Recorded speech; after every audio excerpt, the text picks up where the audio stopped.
Chemistry के इस chapter में हम लोग डिटेल में पढ़ने वाले हैं एसिड्स और बेसिस के बारे में, और इसके बाद हम लोग देखेंगे कि एक सॉल्ट क्या होता है और कुछ डे टू डे लाइफ में यूज आने वाले सॉल्ट की प्रॉपर्टीज को हम लोग पढ़ेंगे। मगर कुछ भी नया पढ़ने से पहले हम देख लेते हैं कि अभी तक हम लोगों को क्या पता है।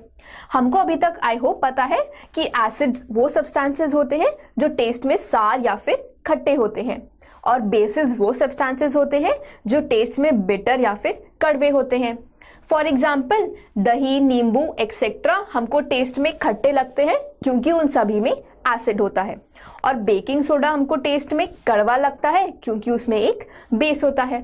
अब इस डेफिनेशन और कॉन्सेप्ट में कुछ गलत तो नहीं है, मगर ये ज्यादा क्लैरिटी नहीं देता है हमको एसिड्स और बेसिस के बारे में, क्योंकि हमारे साइंटिस्ट ये अब आंसर करना चाहते थे कि क्यों एग्जैक्टली एसिड्स टेस्ट में खट्टे और बेसिस टेस्ट में कड़वे होते हैं।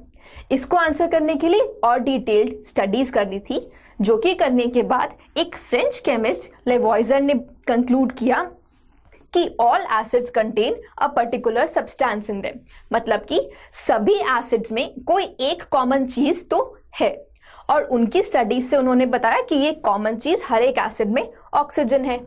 मगर फिर और साइंटिस्ट ने जब स्टडीज करी तो ये पता लगा कि बहुत से एसिड्स ऐसे हैं जिनमें ऑक्सीजन है ही नहीं, और बहुत से बेसिस ऐसे हैं जिनमें ऑक्सीजन है। तो क्लियरली लेवॉइजर से थोड़ी सी तो गलती हो गई थी। तो अब अगर तो हम लोगों को फाइंड आउट करना है कि वो कौन सी कॉमन चीज है सभी एसिड्स में और कौन सी कॉमन चीज है सभी बेसिस में, तो उसके लिए हम लोगों को एसिड्स और बेसिस की प्रॉपर्टीज पढ़नी होंगी डिटेल में।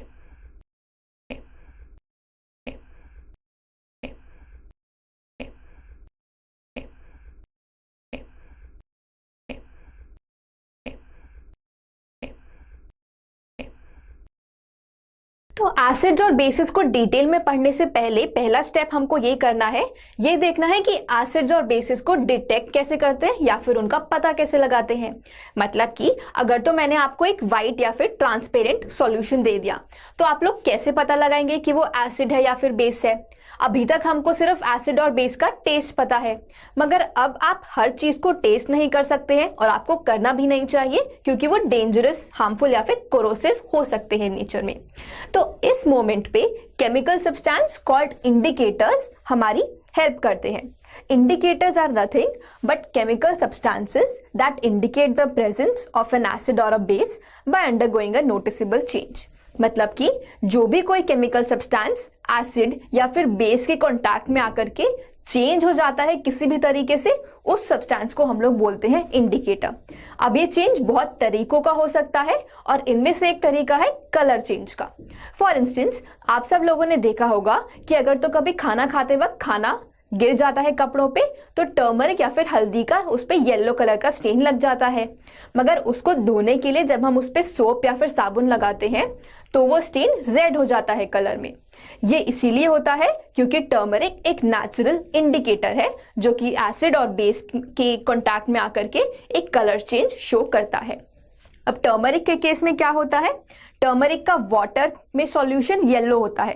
वाटर से हमारा मतलब है एक न्यूट्रल सॉल्यूशन, और एसिड के सॉल्यूशन में टर्मरिक कोई चेंज नहीं दिखाता है, येलो ही रहता है, मगर बेस के कांटेक्ट में आकर के रेड हो जाता है। सिमिलरली एक और नेचुरली अकरिंग इंडिकेटर है लिटमस। लिटमस का न्यूट्रल या फिर पानी में सॉल्यूशन का कलर होता है पर्पल। बेस के साथ मिलकर के ये ब्लू कलर में कन्वर्ट हो जाता है, और एसिड के साथ मिलकर के ये रेड कलर में कन्वर्ट हो जाता है।